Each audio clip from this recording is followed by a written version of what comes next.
Hello students, last lecture के अंदर हम लोग फ्लूइड्स की प्रॉपर्टीज़ को स्टडी किया था। तो चैप्टर अपना कंप्लीट हो गया। उससे रिलेटेड क्वेश्चंस अपन देख लेते हैं, उससे अपना कॉन्सेप्ट थोड़ा क्लियर होगा। तो कुछ क्वेश्चंस हैं मेरे पास। फर्स्ट क्वेश्चन देखो क्या बोल रहा है। फर्स्ट क्वेश्चन अपना बोल रहा है कि there are two drops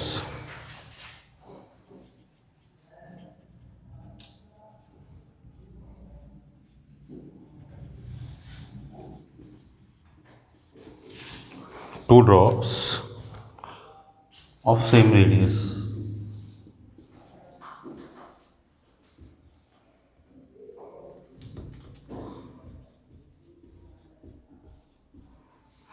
are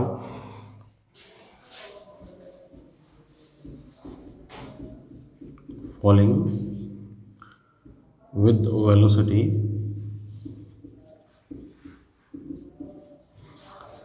twenty metre per second in air. ठीक है, मेरे पास टू ड्रॉप्स हैं, वो सेम हाइट से 20 मीटर पर सेकेंड की जो स्पीड है ना उससे नीचे आ रही हैं। ठीक है, और उनका रेडियस सेम है। ऐसे बोल रहा है if drops combine what will be their final velocity।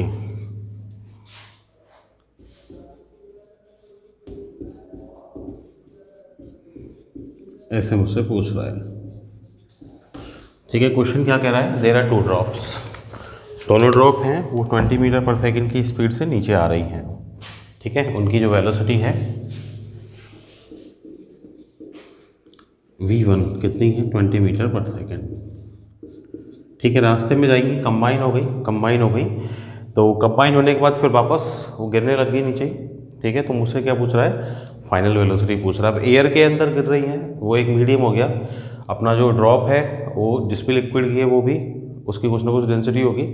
तो जिस वेलोसिटी को वो अटेन करेंगे that will be called terminal velocity. Terminal velocity के बारे में हम लोग पहले पढ़ चुके हैं। ठीक है भाई, एयर भी फ्लूइड है, जिस चीज़ से वो बनी होगी ड्रॉप वो भी फ्लूइड होगा।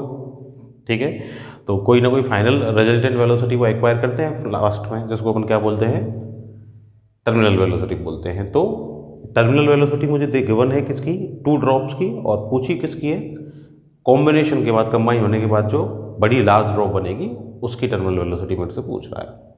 ठीक है, अब देखो क्या होगा, मेरे पास I am having two drops है ना। Let radius of small drop मैं लेट कर लेता हूँ, कितनी है, आर है। ठीक है, कंबाइन होगी, बड़ी ड्रॉप बन जाएगी, लेट उसकी रेडियस कैपिटल आर है। रेडियस ऑफ लार्ज ड्रॉप, ये स्मॉल वाली ड्रॉप की रेडियस है स्मॉल आर, और लार्ज वाली की हो गई कैपिटल आर। ठीक है, अब देखो क्या होगा कि जब ड्रॉप कंबाइन होगी तो जितना मटेरियल, जितना मैटर स्मॉल ड्रॉप्स के पास था, लिक्विड स्मॉल ड्रॉप्स के पास था, वही लिक्विड कंबाइन होके लार्ज ड्रॉप के पास होगा। मतलब सरफेस एरिया चेंज हो सकता है, एरिया साइज चेंज हो सकता है ड्रॉप्स का, लेकिन क्या होगा कि जो मटेरियल जितना था, मैटर जितना था, उतना ही लार्ज ड्रॉप में, मतलब वॉल्यूम सेम रहेगा। ठीक है, अब वॉल्यूम सेम रहेगा, इसका मतलब क्या हो गया कि स्मॉल ड्रॉप्स का volume 4/3 pi R cube, there are two drops. ठीक है, और उनका वॉल्यूम लार्ज ड्रॉप के वॉल्यूम के इक्वल रहेगा, 4/3 पाई आर क्यू। ठीक है भाई, ये तो कैंसिल आउट हो गए। That means R cube will be equal to 2 R cube, that means capital R will be 2/1/3 and small are.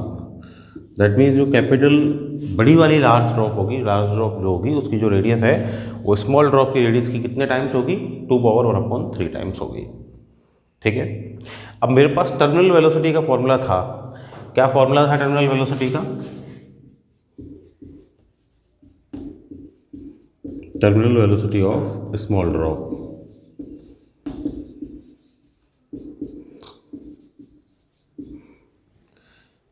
क्या फॉर्मूला था, v1 मैंने लेट किया है, कितनी गिवन है मुझे, 20 मीटर पर सेकेंड गिवन है। ठीक है, मेरे पास जो फॉर्मूला था दैट वाज 2/9, ठीक है, सिग्मा माइनस का rho and R square G upon में क्या हो गया नीटा। ये मेरे पास टर्मिनल वेलोसिटी का फॉर्मूला था। ठीक है, ये तो मेरे पास स्मॉल ड्रॉप की टर्मिनल वेलोसिटी हो जाएगी। अगर मैं लार्ज ड्रॉप की बात करूं, लार्ज ड्रॉप के लिए terminal velocity v2 equal to 2/9 sigma minus rho R square, radius यहाँ क्या है capital R square upon R square G upon क्या हो जाएगा नीटा। आप देखो नीटा दोनों के लिए सेम है। ठीक है, सेम मटेरियल है, जी सेम होगा, रो सिग्मा डेंसिटी सेम है, वही मीडियम है, वही ड्रॉप है। तो अगर मैं डिवाइड करूँ इसको इक्वेशन 1/2, मुझे रिलेशन किसका चाहिए, v1 v2 का रिलेशन चाहिए। v1 वेलोसिटी मुझे फाइंड पता है, v2 मुझे फाइंड करनी है। रिलेशन निकालने के लिए अगर डिवाइड कर दूँ तो v1/v2 इक्वल टू क्या हो जाएगा, ये तो सारी चीज़ें कैंसिल आउट हो जाएंगी, ऊपर बचेगा आर स्क्वायर और नीचे बचेगा कैपिटल आर स्क्वायर। ठीक है, दैट मीन्स मुझे क्या चाहिए, v2 चाहिए, v2 इक्वल टू क्या हो जाएगी v1 इंटू आर स्क्वायर और अपॉन में क्या हो जाएगा स्मॉल आर स्क्वायर। वैल्यू मुझे पता है कैपिटल आर की कितनी है, v2 इक्वल टू v1 की वैल्यू है 20, आर स्क्वायर कितना हो जाएगा, ये आर की वैल्यू कितनी है 2/1/3 इंटू आर का क्या हो जाएगा स्क्वायर और अपॉन में क्या हो गया ये आर स्क्वायर। तो v2 इक्वल टू क्या हो जाएगा 20, ये तो कैंसिल आउट हो जाएगा और ये होगा इंटू 2/2/3। ठीक है, this will be the velocity of that large drop. Terminal velocity find करनी थी मुझे और वही फाइनल वेलोसिटी होगी। ठीक है भाई, तो इजीली यहाँ से आंसर मेरा निकल सकता है। ठीक है, नेक्स्ट क्वेश्चन देखते हैं, नोट करना है।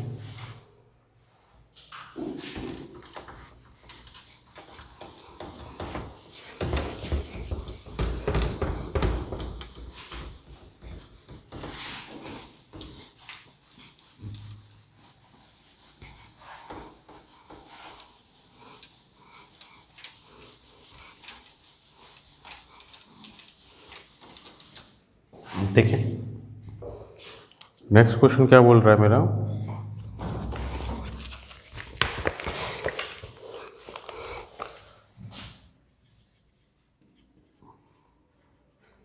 a large drop of diameter capital D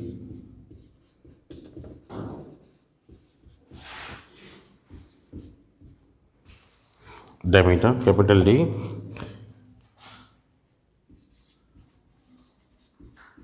breaks into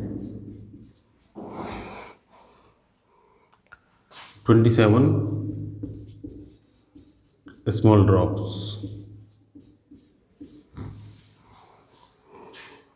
Find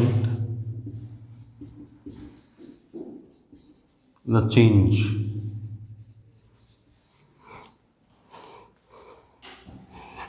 in energy.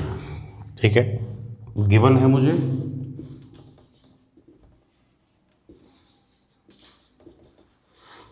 Surface tension of liquid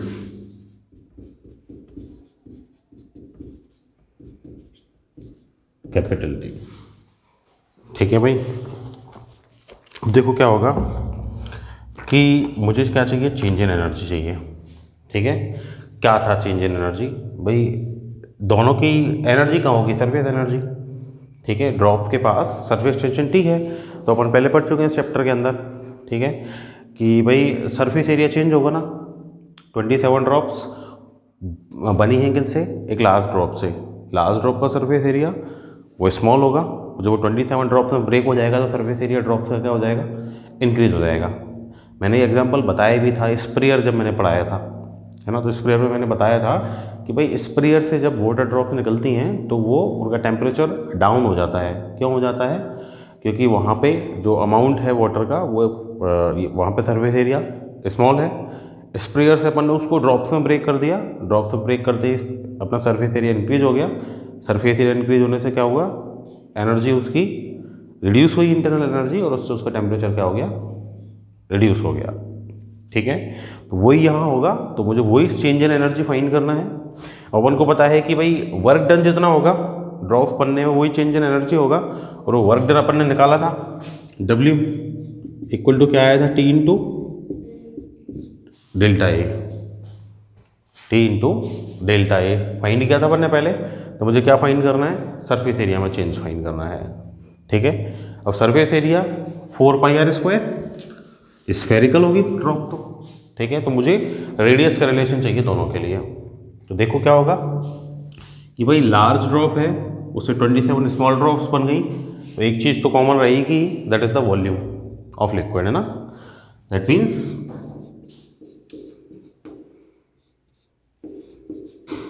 volume will remain constant,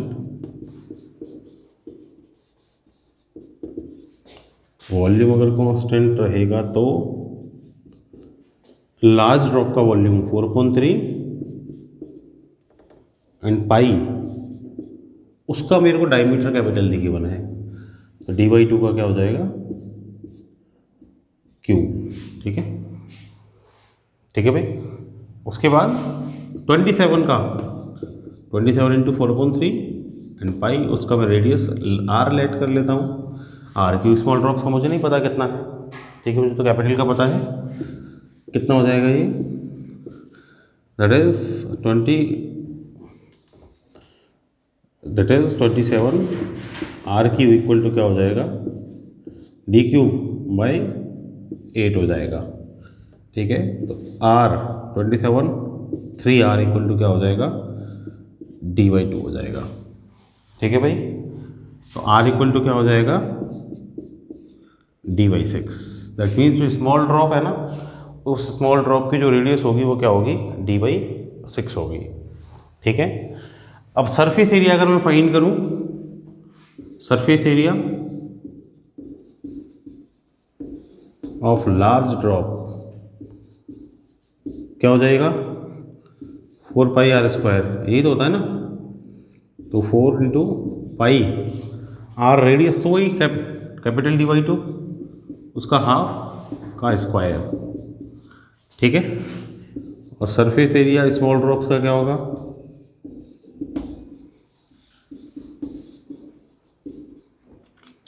4.3 pi r², sorry 4πr² क्या हो जाएगा, 4 इंटू पाई, उसकी रेडियस कितनी है, D/6 का, D/6 है।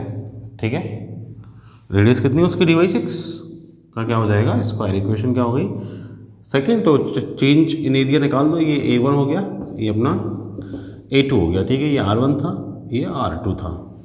निकालो भाई, डेल्टा A क्या हो जाएगा, चेंज इन एरिया 4πd², और कौन में क्या आ जाएगा, ये 4, माइनस का क्या हो जाएगा, 4πd², और कौन क्या आ जाएगा, 36।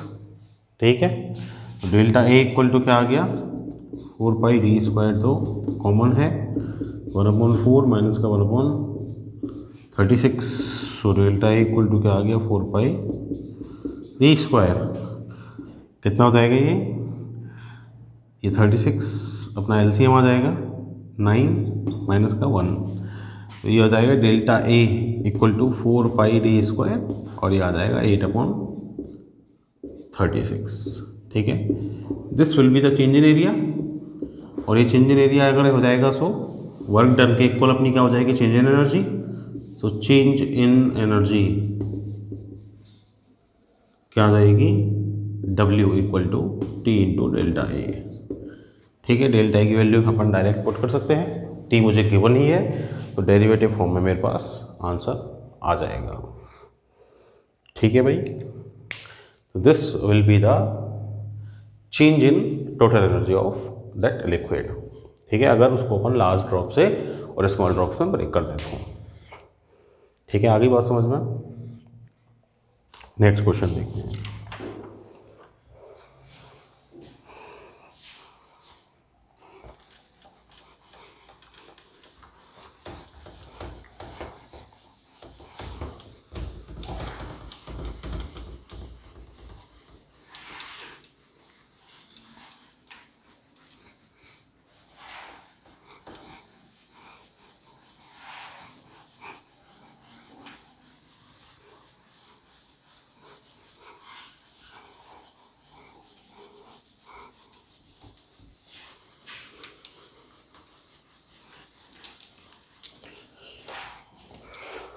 देखिए नेक्स्ट क्वेश्चन क्या बोल रहा है। देखो नेक्स्ट क्वेश्चन हमको बोल रहा है there are 2 soap bubbles.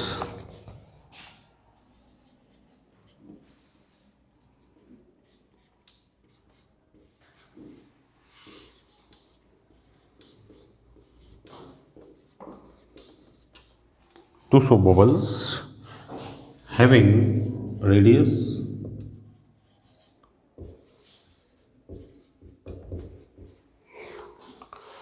5 centimeter and 6 centimeter.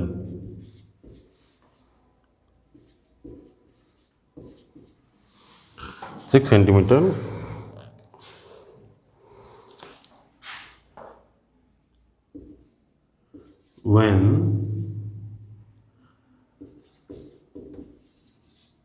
bring closer to each other, when brought closer to each other, form a curved surface। ठीक है, ऐसे बोल रहे हैं there are 2 soap bubbles having radius 5 centimeter 6 centimeter when brought closer to each other form a curved surface। हमको find ये करना है कि what will be the radius of curvature। find the radius of curvature of that curved surface।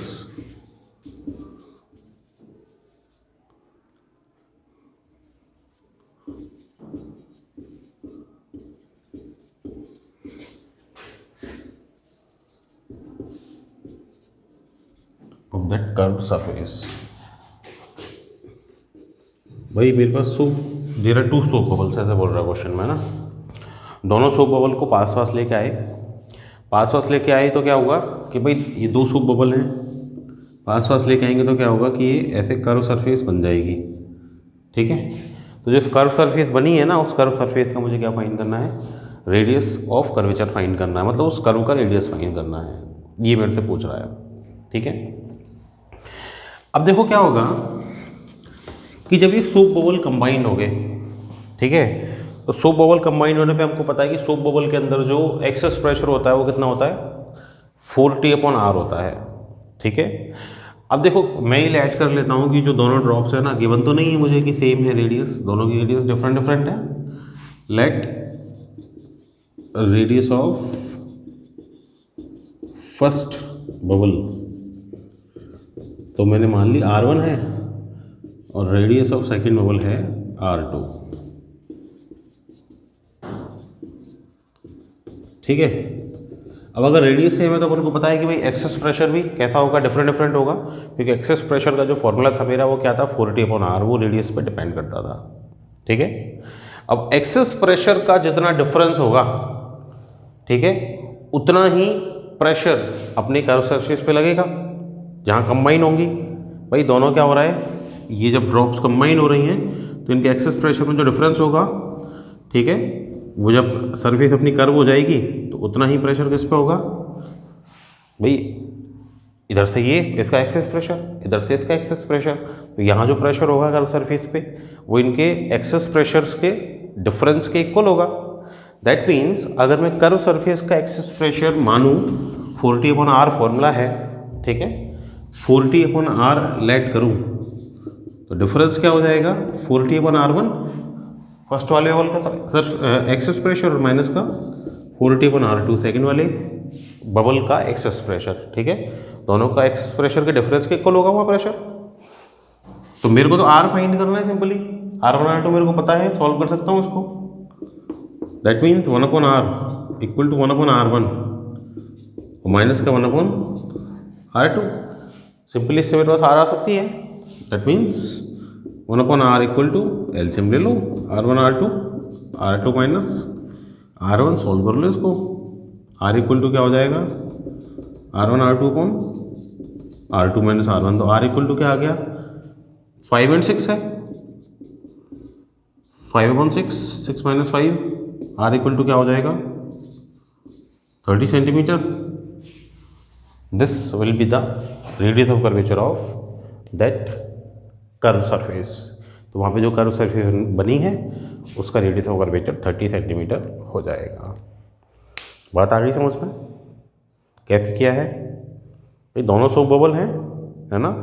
Soap bubble की जो shape maintain होती है वो एक्सेस प्रेशर की वजह से तो होती है, बात की थी अपन ने, ठीक है। जो कहाँ होता है, अंदर से बाहर की तरफ होता है, ऐसे ही तो बताया था। कहाँ होता है एक्सेस प्रेशर? अंदर से बाहर की तरफ, है ना। किसको बैलेंस करता है वो? सरफेस टेंशन की वजह से जो उसका साइज छोटा हो रहा है उसको बैलेंस करता है, ठीक है। तो एक बबल ने एक्सेस प्रेशर ऐसे अप्लाई किया है बाहर की तरफ, दूसरे ने भी बाहर की तरफ किया है। दोनों जहाँ कंबाइंड हुए हैं वहाँ का प्रेशर किसके इक्वल होगा? एक्सेस प्रेशर किसके इक्वल होगा? दोनों के एक्सेस प्रेशर के डिफरेंस के इक्वल होगा। तो वही कॉन्सेप्ट मैंने यहाँ अप्लाई किया है, ठीक है। बात आ गई समझ में? नेक्स्ट क्वेश्चन देखते हैं।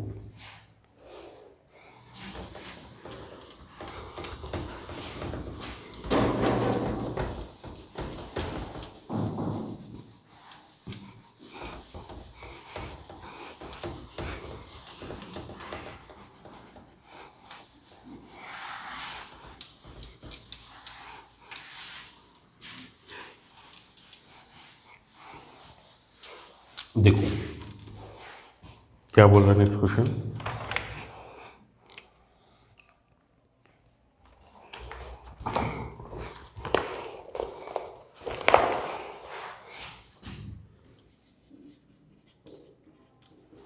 Container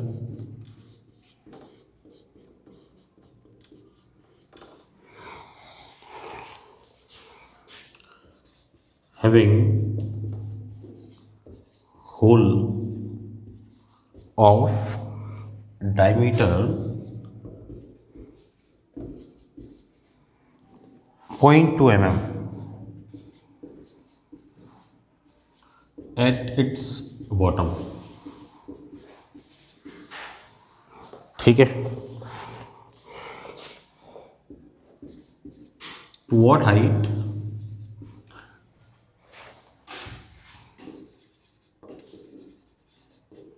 container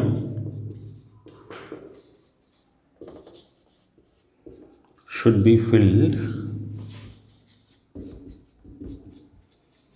so that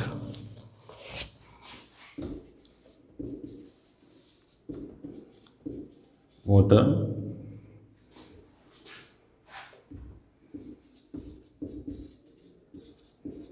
does not leak from hole,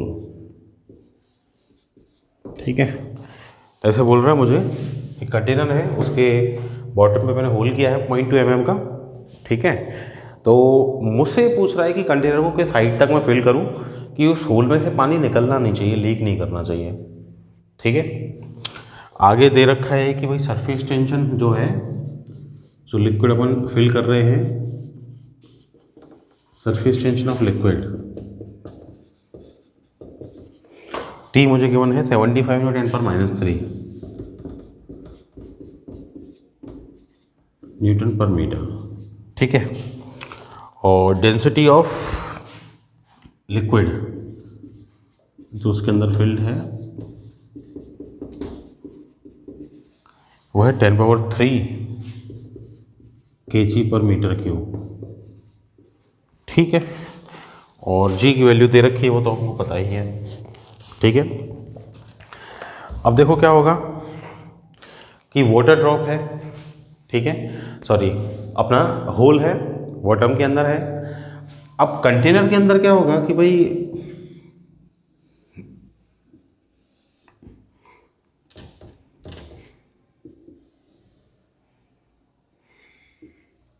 ये होल है, ठीक है। अब ये कंटेनर मैंने जब फिल कर दिया, कंटेनर फिल कर दिया तो क्या करेगा, इसमें लेट एच हाइट तक अपना लिक्विड फिल्ड है। प्रेशर कितना होगा, एच रो जी, एच हाइट हो गई थी, एच हाइट तक फिल्ड। वो क्या करेगा, इस होल पे प्रेशर अप्लाई करेगा, उस प्रेशर से यहाँ से क्या होगा, लिक्विड निकलेगा, ठीक है।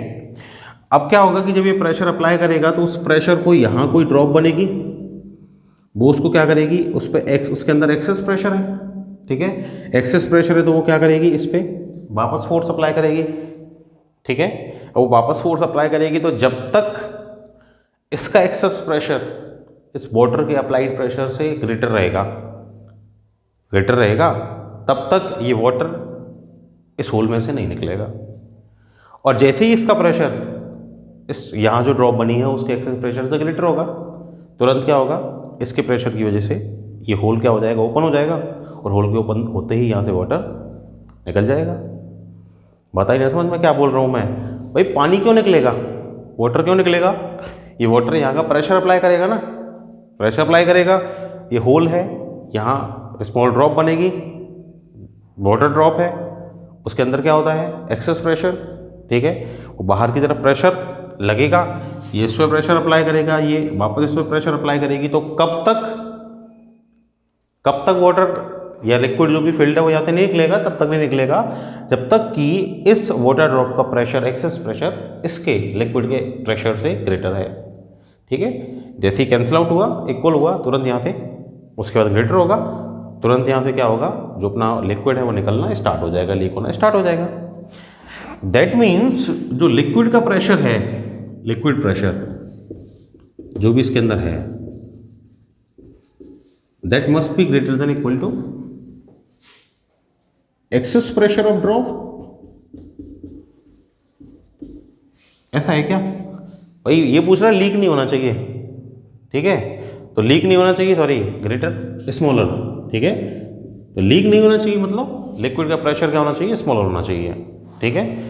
लिक्विड का प्रेशर कितना होगा, H rho G, that must be less than equal to उसका एक्सेस प्रेशर 2T/R, पता है अपन को, ठीक है। तो मिड्स पूछ क्या रहा है, किस हाइट तक वाटर फिल करूं, एच पूछ रहा है। That means H must be less than equal to 2T/R rho G, ठीक है। That means H must be less than equal to 2, T कितनी है 75 × 10⁻³ आर रेडियस कितनी है भाई, जितनी बड़ा होल होगा उतनी बड़ी ड्रॉप बनेगी वहाँ पे। कितना है होल, 0.2 mm डायमीटर का होल है, ठीक है। तो रेडियस कितनी हो जाएगी, 0.1 mm हो जाएगी, ठीक है। 0.1 mm मीन्स mm×10⁻³ मीटर, ठीक है। यही तो होगा, 0.1 × 10⁻³ मीटर हो जाएगा, ठीक है। तो दिस इज 0.1 × 10⁻³ मीटर, और रो डेंसिटी मेरे को 10⁻³ वाटर ही है, 10⁻³ kg/मीटर की जो डेंसिटी होती है वो वाटर की होती है, तो लिक्विड जो है वो वाटर ही है, और इनटू में जी की वैल्यू 110 यहाँ पे पुट कर सकते हैं, ठीक है। सॉल्व करें अपन इसको, तो जो एच की वैल्यू है वो ऑलमोस्ट आ जाएगी 0.075 मीटर, 0.75 मीटर। दैट मीन्स जो हाइट है ना वो कितनी होनी चाहिए, लीक नहीं हो उसके लिए या तो 0.75 मीटर से कम होनी चाहिए या उसके इक्वल तक हो सकती है, ठीक है। तो अपन को अगर वाटर लीक नहीं करवाना है वहाँ से, तो उसके लिए अपन को जो अपना लेवल है ना वाटर का, वो कितना रखना पड़ेगा, 0.075 मीटर से कम रखना पड़ेगा, ठीक है। तो हमने हर टॉपिक में से ऑलमोस्ट एक ही क्वेश्चन देख लिया, बाकी ये क्वेश्चन जो आपके बुक के अंदर हैं उनको आप करके और क्वेरीज पूछ सकते हैं, ठीक है। सो नेक्स्ट लेक्चर के अंदर अपन अपना न्यू चैप्टर स्टार्ट करेंगे। That's all for today, thank you.